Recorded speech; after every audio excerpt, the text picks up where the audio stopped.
Ini S26 Ultra, ya, itel S26 Ultra. Ini adalah penerus dari 100 smartphone itel yang fenomenal di tahun 2024 yang lalu, S25 Ultra. Dan akhirnya yang S26 Ultra datang juga. Smartphone ini hadir dengan beberapa peningkatan. Ada layar curve AMOLED 144Hz, baterai 6000 mAh, dan ada IP rating IP65. SoC juga baru, bahkan belum pernah kami jumpai sebelumnya. Ini Uni SoC T7300 dengan fabrikasi 6 nanometer. Ini peningkatan dari T620 yang dipakai di itel S25 Ultra yang lalu yang masih pakai fabrikasi di 12 nanometer. Performanya bagaimana? Nanti kita cek di pengujian benchmark dan gaming. Oke, langsung aja kita mulai pembahasan smartphone yang baru ini, S26 Ultra. Ya, itel S-Series ini adalah lini smartphone terjangkau kaya fitur yang sudah dibawa itel ke Indonesia sejak tahun 2023. Nah, yang menarik, varian atas dari S-Series ini biasanya hadir dengan layar curved AMOLED serta memiliki in-display fingerprint scanner. Padahal harganya terjangkau nih yang satu nih ya. Nah, itu yang membuat itel S23 Plus dan itel S25 Ultra jadi sering masuk dalam rekomendasi kami karena kelengkapannya. Nah, kali ini itel membawa penerusnya secara resmi ke Indonesia. Apakah itel S26 Ultra ini memang layak jadi penerus kedua smartphone populer tadi? Nah, kita akan bahas ya. Tapi kita akan mulai dari isi paket penjualan terlebih dahulu. Nah, di dalamnya tentunya ada unit itel S26 Ultra. Lalu ada chargernya. Ini ada charger 18 watt di sini ya. Kemudian ada kabel USB A to C. Ada case. Case-nya sudah dilengkapi dengan magnet yang melingkar ya, ala-ala MagSafe ya. Jadi kita bisa menggunakan berbagai macam aksesoris kekinian di sini. Lalu ada tempered glass. Ini harus kita pasang sendiri ke layar ya. Kemudian ada SIM tray ejector serta paket dokumen. Nah, ada juga bonus DIY digital case. Ini unik ya, karena ada display atau layar yang bisa kita ubah gambarnya di bagian belakang sini. Nah, display ini menggunakan semacam electronic digital paper display yang bisa terus menampilkan gambar walaupun nggak ada sumber listriknya. Sementara untuk mengubah gambarnya kita hanya butuh input dari NFC saja. Menarik banget kan? Ya, jadi isi paket penjualnya udah terbilang lengkap ya. Walaupun kami sedikit berharap secara standar itel langsung pasang aja dong tempered glassnya ke layar smartphone. Karena untuk yang belum terbiasa, masang tempered glass di layar curve itu bukan hal yang mudah dilakukan. Bisa-bisa pas mau nyoba pasang malah rusak tempered glassnya. Oke, untuk desainnya, smartphone ini hadir dengan gaya elegan dan ini tandai dengan penggunaan desain yang 3D curve ya.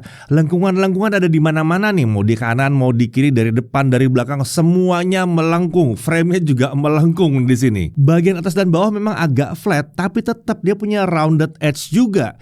Dan ini membuatnya terlihat hampir nggak ada sudut menyiku sama sekali. Secara umum, smartphone ini terasa tipis dan nyaman saat dipegang. Back covernya tuh punya finishing yang matte. Tidak mudah kotor, kalau kena bekas minyak dari jari-jari kita tuh nggak mudah nempel di situ ya. Nah, back cover dan frame smartphone ini pakai bahan polikarbonat. Dah wajar lah ini ya untuk kelas harganya. Jangan berharap dia pakai titanium juga ya. Oke? Nah, untuk opsi warna di sini ada blush pink gold, ada moonstone silver, dan ada sapphire black blue seperti unit yang kami uji kali ini. Warna-warnanya ini terkesan stylish dan menampilkan kesan yang cukup premium. Untuk dimensi, tinggi 164,1 mm, lebar 75,9 mm, dan ketebalan di 6,8 mm. Sementara bobotnya ada di 170 gram.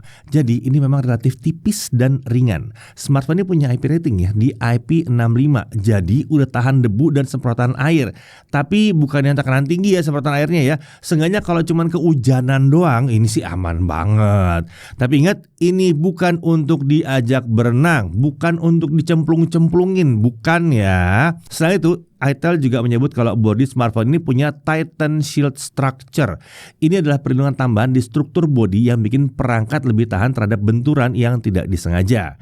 Sekarang mari kita coba lihat ada apa saja di bodi smartphone ini. Di sisi kanan kita lihat ada tombol power berwarna merah dengan tekstur yang kasar ya. Lalu ada tombol volume up and down. Di sisi atas dan kiri ini kosong ya. Di bawah ada SIM tray dual slot. Ini bisa untuk 2 nano SIM tapi tanpa slot micro SD.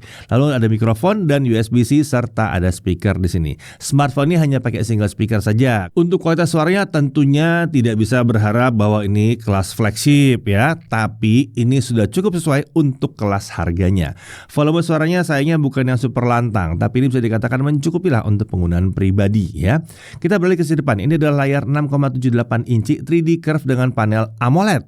Resolusinya 2400 x 1080 pixel. Itel menyebutkan kalau sebenarnya layar ini mendukung resolusi 1,5K atau yang katanya 1720 x 1224 pixel. Tapi ini didapatkan dengan interpolasi, bukan secara native dari sistem. Lanjut untuk refresh rate-nya ini up to 144 Hz adaptif. Ada fitur auto switch yang bikin refresh rate bisa turun sampai 60 Hz saat tidak ada aktivitas di layar. Nah, untuk brightness layar dengan simulasi indoor kita bisa dapat 650-an nits. Sementara untuk simulasi outdoor ini bisa mendekati 1800 nits. Wow, ini sih tinggi banget ya. Ini membuat smartphone satu ini nyaman dipakai di luar ruangan di bawah terik sinar matahari. Layarnya tetap kelihatan dengan jelas. Lalu bagaimana dengan peak brightness-nya? Nah, kita tes loh peak brightness-nya dan dia bisa mencapai 2136 nits. Tapi perlu diingat ya, untuk yang satu ini adalah tampilan warna putih atau kotak putih di sebagian layar saja. Ya, jadi bukan seluruh layar gitunya. Nah, terkait tampilan warna, ada mode original dan bright color. Untuk mode original, gamut coverage-nya ada di 97,3% DCI-P3 dengan gamut volume di 107% DCI-P3. Sementara untuk mode bright color, gamut coverage ada di 100% DCI-P3 dan gamut volume ada di 129,5% DCI-P3. Nah, kedua mode ini sama-sama menawarkan saturasi warna yang tinggi. Jadi kalau mau edit warna di foto atau video, hati-hati ya. Saat di-upload dan dilihat lewat perangkat lain, foto atau video kita bisa jadi malah kayak kurang berwarna. Karena kalau dilihat di sini kan warnanya gonjreng banget. Ya, kami sebenarnya berharap ya bahwa dari Itel menyediakan color gamut yang dioptimalkan ke arah 100% sRGB untuk kebutuhan seperti ini. Nah, untuk pelindung layar, smartphone ini menggunakan Gorilla Glass 7i. Iya, kalian nggak salah dengar, Gorilla Glass 7i. Nah, lalu untuk bezel layar ini bukan yang super tipis, tapi juga nggak tebal sebetulnya sih. Masih bisa dikatakan cukup tipis lah. Dan ini wajar untuk smartphone di kelas harga segini. Nah, Itel juga menyertakan lagi in-display fingerprint scanner di layar smartphone ini. Mantap nih, konsisten banget dari yang sebelum-sebelumnya ada terus yang satu ini. Lalu earpiece ada di bezel atas layar. Ini hanya earpiece saja ya, bukan speaker kedua dari smartphone ini. Lalu ada front kamera 32 megapiksel dalam punch hole. Ya, dalam punch hole ya di area tengah atas layar. Bukannya f22 fixed focus perekaman video sampai 2K 30 fps atau dia bisa 1080p HFPS. Lalu ke sisi belakang ada sistem kamera utama yang disusun seperti ini ya. Kamera utamanya 50 megapiksel, bukannya f1.5, lumayan besar juga bukannya. Autofocus perekaman video sampai 2K 30 fps atau 1080p HFPS. Di sini ada juga bonus ya, kamera makro 2 megapiksel, lalu ada infrared blaster. Posisinya yang paling bawah ini ya ada infrared blasternya di sini. Nah, sistem kamera utama ini juga dilengkapi dengan dual LED flash. Itel juga menyebutkan bahwa di sini ada flicker sensor, kemungkinan yang di atas LED flash ini ya. Nah, untuk fitur-fitur dibaca aja nih, lumayan juga loh fitur-fiturnya ya, lumayan banyak juga nih. Kita langsung masuk dalam spesifikasi internalnya. Untuk SoC dia menggunakan Uni SoC T7300. Ini adalah SoC 4G baru dari Uni SoC ya. Menurut Itel, dia akan menawarkan performa paling kencang untuk smartphone dengan chipset 4G di kelas harganya. Nanti kita coba lihat ya performa seperti apa yang ditawarkan oleh SoC yang satu ini. Nah, SoC ini menggunakan CPU 2 Cortex A78 2,2 GHz, lalu ada 6 Cortex A55 2 GHz. Ini A78 loh nih Cortexnya, kencang nih harusnya ya. Untuk GPU dia pakai Mali G57 MC2, fabrikasi 6 nanometer. Untuk RAM dan storage dalam pengujian kami itu pakai yang 8 GB 128 GB. Tapi dia juga punya varian yang RAM-nya 8 GB, storage-nya 256 GB. Untuk RAM ini pakai LPDDR4X dan storage-nya UFS 2.2. Ya, ini bukan eMMC.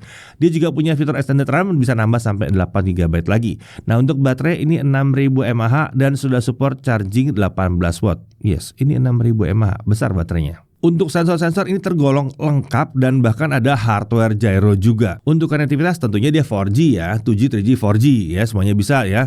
5G nggak bisa karena memang ini kan SoC 4G. Untuk Wi-Fi-nya Wi-Fi 5, Bluetooth-nya versi 5 dan sudah support audio codec SBC, AAC, aptX, aptX HD dan LDAC atau LDAC juga bisa.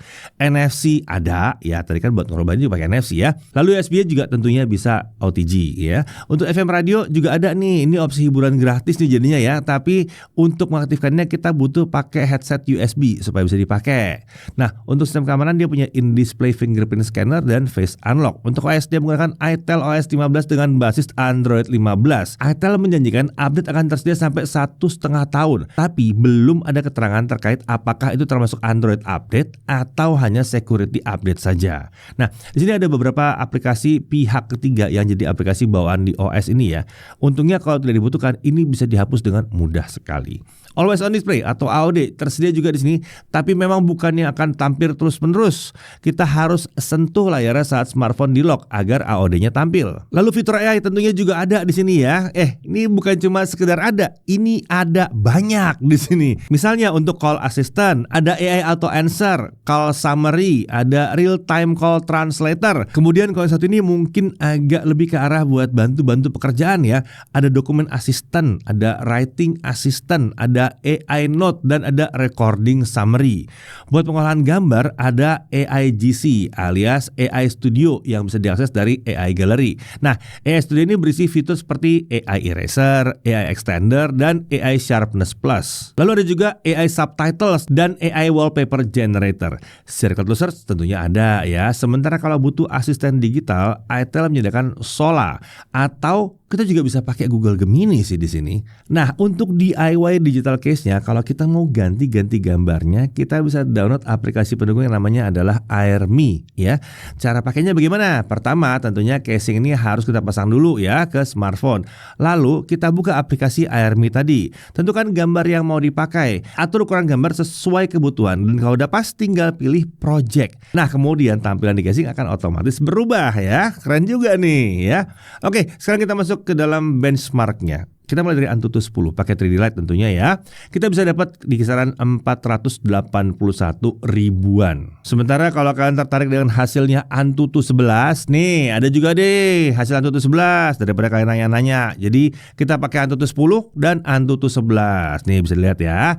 Lanjut untuk Geekbench 6 single core di 905, multi core di 2090. Lalu untuk 3D Mark Slingshot Extreme OpenGL graphics core-nya ada di 2337. Untuk 3D Mark Live Stress Test base score 1234, lowest score 1232. Jadi kestabilannya ada di 99,8%. Stabil banget.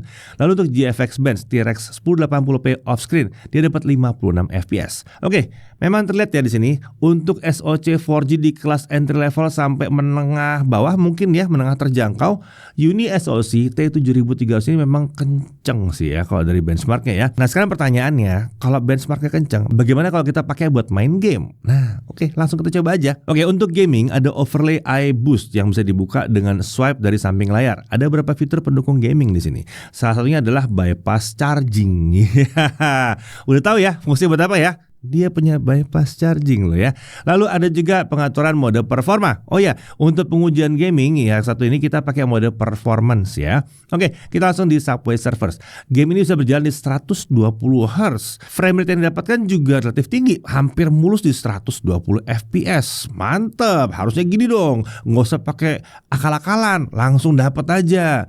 Lanjut untuk PUBG Mobile, opsi frame rate yang terbuka adalah Extreme atau maksimum 60 fps. Kalau kita coba dengan setting Smooth Extreme, game berjalan di kisaran 50-60 fps. Tapi memang sekali bisa aja dia turun sampai ke 44-45 fps. Sesekali aja ya. Ini udah umum. Lalu untuk gyro aiming bagaimana? Ini terbilang responsif dan akurat. Ini kan hardware based gyro ya. Lanjut untuk Mobile Legends. Setting frame rate yang terbuka itu sampai super atau 90 fps. Nah, kalau kita coba di setting kualitas ultra, game bisa jalan di kisaran 75 sampai 90 fps. Kalau ada battle, frame rate masih bisa turun ke kisaran 60-an fps. Tapi ini cuma terjadi kalau battle-nya rame aja. Secara umum, smartphone ini masih cukup nyaman buat main Mobile Legends, khususnya kalau main santai ya. Lanjut untuk Genshin Impact dengan setting lowest 60, di awal kita bisa dapat frame rate mendekati 45 fps. Sayangnya ini hanya bertahan di 5 menit awal aja. Setelah itu frame rate akan lebih banyak di kisaran 30 sampai 38 fps. Frame drop masih bisa terjadi dan frame rate bisa aja turun sampai ke 20-an fps. Nah, di 10 menit terakhir frame drop ini terasa makin sering terjadi, tapi masih nggak membuat game ini jadi jadi bener-bener nggak bisa dimainkan sebetulnya ya. Hanya membuat gerakan jadi kadang-kadang kurang mulus aja. Kalau cuma buat jalan-jalan sih ini masih terbilang cukup ya. Nah, setelah 30 menit suhu terpanas di bodi belakang itu kita lihat ada di kisaran 42 derajat Celcius di dekat modul kamera. Sementara untuk suhu terpanas di layar ini nggak terlalu beda jauh ya, di kisaran 41 derajat Celcius di area atas. Sekarang kita coba lagi tapi kita pakai kipas pendingin. Nah, di sini frame rate ternyata bisa lebih stabil, masih bisa dipertahankan di kisaran 33 sampai 45 fps.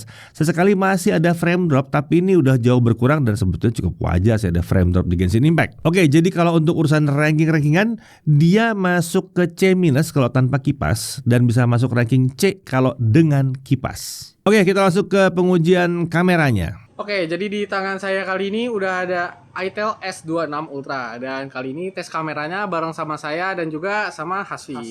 Yo. Nah, jadi di sini sampel-sampelnya beberapa akan diambil sama Hasfi, tapi nanti kita nilainya bareng-bareng. Oh ya, dan ini suaranya direkam langsung menggunakan mikrofon langsung dari si smartphone-nya. Jadi kita nggak pakai mikrofon eksternal di sini tuh nggak ada. Jadi kalau mau dipakai untuk vlogging gitu misalnya, suaranya kayak gini. Kita mulai dari kamera selfie-nya. Rekaman videonya bisa sampai 2K 30 fps dan ada opsi 1080p HFPS. Sedikit catatan aja ya, HFPS di sini bukan berarti 60 fps. Saat kami cek, videonya hanya berjalan di atas 30 fps, tapi masih di bawah 60 fps. Ada di kisaran 40 sampai 50 fps. Untuk kualitasnya sih ini udah terbilang oke. Detail dan ketajamannya udah terasa pas untuk kami. Untuk dynamic range ini masih sedikit di bawah harapan kami ya. Mau di resolusi manapun, area background terasa overexpose dan bagian wajah juga jadi sedikit terasa gelap. Untuk stabilisasinya by default fitur ultra steady di sini dinyalakan ya. Dan ini berlaku untuk semua resolusi. Saat fitur ini aktif, videonya memang cukup stabil. Catatannya ini akan membuat gambar jadi sedikit ke crop. Nah, kalau kita matikan fitur ultra steady-nya, video yang dihasilkan jadi gempa. Saran kami sih terus aktifkan saja fitur ultra steady ini kalau mau videonya tetap stabil. Lanjut ke kamera utamanya. Di sini juga tersedia opsi sampai 2K 30 fps dan 1080p HFPS. Jadi ini sama kayak kamera selfie-nya. Dan lagi-lagi HFPS di sini bukan berarti 60 fps, sekitar 40 sampai 50 fps saja kayak di kamera selfie-nya. Untuk detailnya, lagi-lagi ini juga udah cukup bagus sih untuk kami. Detail dan ketajamannya masih terasa pas untuk laserganya.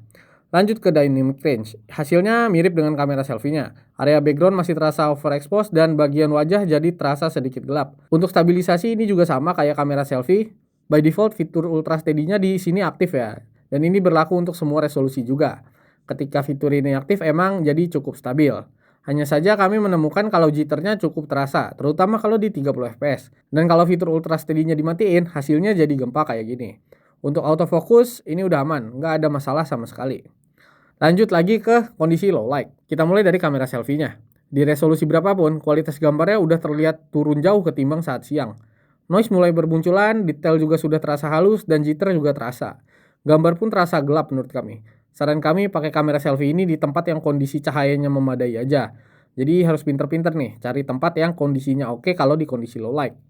Lanjut ke kamera utamanya. Gambarnya juga udah turun jauh ya ketimbang saat siang hari. Detailnya jadi halus dan noise juga mulai bermunculan. Untuk jitter juga lumayan terasa kalau dibawa jalan kayak gini. Untungnya gambar masih cukup terang, tidak segelap kamera selfie-nya. Lanjut ke urusan fotografi. Detail yang dihasilkan tergolong cukup oke untuk kami. Mau kamera selfie atau kamera utama, cukup bisa diandalkan untuk kondisi terang. Portrait mode juga ada dan hasilnya cukup rapih. Lanjut ke kondisi low light. Kalau untuk foto-foto mau di kamera utama atau kamera selfie-nya, ternyata punya hasil yang lumayan oke. Detail pada foto masih cukup bisa dipertahankan dengan noise yang tergolong minim. Gambarnya pun cukup terang. Lanjut lagi kita bahas fitur ekstranya. Di sini ada Pro Mode. Yang satu ini hanya bisa digunakan untuk kamera utamanya saja ya. Untuk detail pengaturan ISO dan shutter speed bisa kalian lihat di tabel berikut ini. Lanjut lagi ada dual video. Kalau pakai fitur ini kita bisa merekam video dari kamera belakang dan depan sekaligus. Resolusi maksimalnya sampai 1080p 30 fps. Layoutnya juga bisa diatur, mau bersebelahan atau salah satu kamera jadi pop-up kecil di video utama. Oke, itu dia tadi pembahasan kamera dari ITEL S26 Ultra. Tentunya ada beberapa hal yang menurut kami masih perlu ditingkatkan lagi oleh ITEL. Menurut kami, kemampuan HDR untuk videonya masih perlu ditingkatkan lagi. Lalu kemampuan video saat low light juga masih perlu ditingkatkan. terutama untuk kamera selfie-nya sih. Overall, bagi kami kamera Itel S26 Ultra ini terbilang mencukupi untuk foto dan video yang sederhana saja. Itel sendiri memang tidak menjadikan kamera sebagai nilai jual utamanya. Jadi ekspektasi kalian terhadap kamera ini perlu disesuaikan. Oke, sekian dulu untuk pengujian kamera kali ini. Kita lanjut ke pembahasan berikutnya. Ya, kita lanjut lagi untuk pengujian daya tahan baterainya. Dengan YouTube Local Video Playback 1080p, baterai ternyata bisa bertahan di atas 20 jam. Ya, lumayan oke lah ya, mengingat baterainya memang di 6000 mAh. Lanjut untuk YouTube streaming 1080p 30 fps non HDR, berarti baterai berkurang 3% dalam penggunaan 30 menit. Sementara untuk TikTokan scrolling selama setengah jam, baterai hanya turun di 3%. Biasanya sini 4%, tapi di sini 3%. Jadi lumayan irit. Genshin Impact lowest 60 fps, baterai juga turun hanya di 7% dalam setengah jam dimainkan. Biasanya sih 10-14%. Oke, sekarang kita coba untuk chargingnya bagaimana. Untuk mencapai 50% kita butuh waktu 55 menit. Dari kosong saya penuh kita butuh waktu 2 jam 8 menit. Ini bukan charging yang terbilang kencang ya, tapi masih wajar karena baterai 6000 mAh, chargernya 18 watt. Sayangnya waktu kami cross check ke Itel, apakah sebetulnya kita akan diuntungkan kalau pakai charger yang lebih kencang lagi? Jawabannya Itel enggak. Kenapa? Karena memang chargingnya hanya bisa 18 watt saja. Oke, lanjut lagi untuk Netflix, Widevine L1 udah bisa dan dia udah bisa streaming sampai resolusi Full HD. Untuk YouTube streaming sampai 1440p 60 fps tanpa HDR. Nah, untuk haptic feedbacknya getaran dihasilkan cukup terasa, tapi ini agak kurang konsisten ya kekuatannya. Untungnya akurasi masih terbilang cukup baik untuk kelas harganya. Nah, untuk WiFi sharing sayangnya belum ada di sini. Tapi kalau mau share koneksi internet seluler ya 4G lewat hotspot itu masih bisa. Yang nggak bisa itu WiFi di-share ke WiFi lagi. Oke, untuk harganya Itel S26 Ultra ini akan dipasarkan dengan harga kisaran 2.399.000 untuk varian yang 8128. Sementara untuk varian 8256 akan dijual di kisaran 2.599.000. Tapi di periode 24 sampai 30 September akan ada harga spesial launching berlaku di Tokopedia dan TikTok Shop. Versi 818 akan jadi hanya tinggal 2.099.000 saja. Sementara yang 8256 akan jadi 2.299.000. Lalu sebagai bonus untuk 150 pembeli pertama Itel menyediakan smartwatch Apex N10. Selain itu, DIY digital case juga akan jadi bonus untuk pembelian smartphone ini. Mantap juga ya kalau duluan ya beli HP dapat smartwatch. Lengkaplah langsung dunia pergadgetan kita. Oke, kita langsung masuk dalam hal yang perlu diperhatikan. Pertama, dia nggak punya audio jack. Selain itu juga nggak ada dukungan untuk micro SD. Untungnya kalau soal storage ada opsi yang storage cukup besar di 256 GB. Nah, untuk charging di sini ya kita lihat ini agak lambat ya, butuh lebih dari 2 jam untuk ngisi ulang penuh baterai smartphone ini. Kemudian dia menuliskan bahwa layarnya 1,5K, tapi ini hanya hasil interpolasi aja. Menurut kami sebenarnya tidak ada 1,5K ini juga nggak ada masalah sih sebetulnya ya. 1080p atau Full HD Plus masih terbilang sangat-sangat wajar untuk smartphone di kelas harga segini, bahkan di kelas harga di atasnya. Lagi pula, kalau memang ada proses interpolasi secara software, itu malah akan kemungkinan bisa mengurangi performa smartphone secara umum. Jadi ya udahlah, nggak ada masalah di sini ya. Nah, kemudian di sini sayangnya janji maintenance alias update dari si software itu hanya nyampe 1,5 tahun saja. Lalu kemudian perhatikan kalau HFPS untuk perekaman video itu bukan berarti 60 fps. Ini lebih mengarah kalau frame rate videonya itu bisa di atas 30 fps atau di kisaran 40-an fps. Nah, satu lagi mungkin yang mesti diperhatikan juga adalah pilihan nama dan desain. Ini sudah lebih nyerempet lagi ke smartphone flagship brand lain. Tahu dong yang mana? Tapi ntar dulu. Ini sih belum keluar ya. Belum harusnya ya. Tapi Itel udah keluar, Itel udah ada ya. Jadi mungkin agak terasa kurang original aja. Tapi kalau dilihat dari sisi yang lain, ini sebenarnya bisa jadi kelebihan juga ya. Jadi bisa dibilang, wah saya udah pakai S26 Ultra nih. Nah, dari sisi kelebihannya, smartphone ini punya desain yang terasa premium dengan bodi yang 3D curved, melengkung di depan dan di belakang. Bodinya juga terbilang cukup tipis, bobot juga masih ringan. Layar AMOLED-nya menawarkan saturasi warna yang tinggi, mantap bener. Dan brightness-nya juga tinggi banget. Refresh rate layarnya adaptif, bisa nyampe 144 Hz.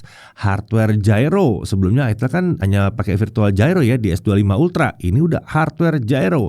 dia udah punya bypass charging. Kameranya udah support perekaman video hingga 2K 30 fps. Dan resolusi tinggi ini berlaku untuk kamera depan serta kamera belakang juga. Hasil rekaman video juga stabil di sini. Kemampuan kamera untuk foto dan video terbilang juga memadai untuk kelas harganya. Dia punya NFC, infrared blaster, FM radio. Ini buat opsi konektivitas yang menarik banget buat kelas harganya. Dia punya in-display fingerprint scanner juga. Lalu dia mesti punya IP rating di IP65. Ini meningkat dari pendahulunya yang cuma di IP64. Lalu udah punya Android 15 sejak awal. Fitur AI-nya ini juga banyak. Padahal ini smartphone kelas terjangkau ya.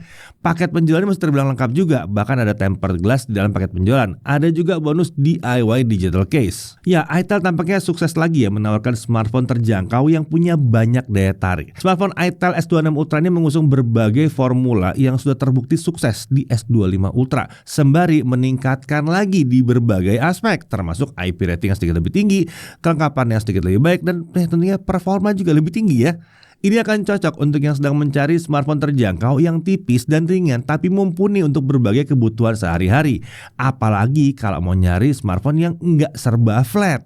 Secara umum, itel S26 Ultra ini bisa dikatakan sebagai penerus yang layak untuk sebuah smartphone yang fenomenal. Jadi yang satu ini ikutan fenomenal juga harusnya di tahun ini. Saya Dedi Irfan, Jakarta TV.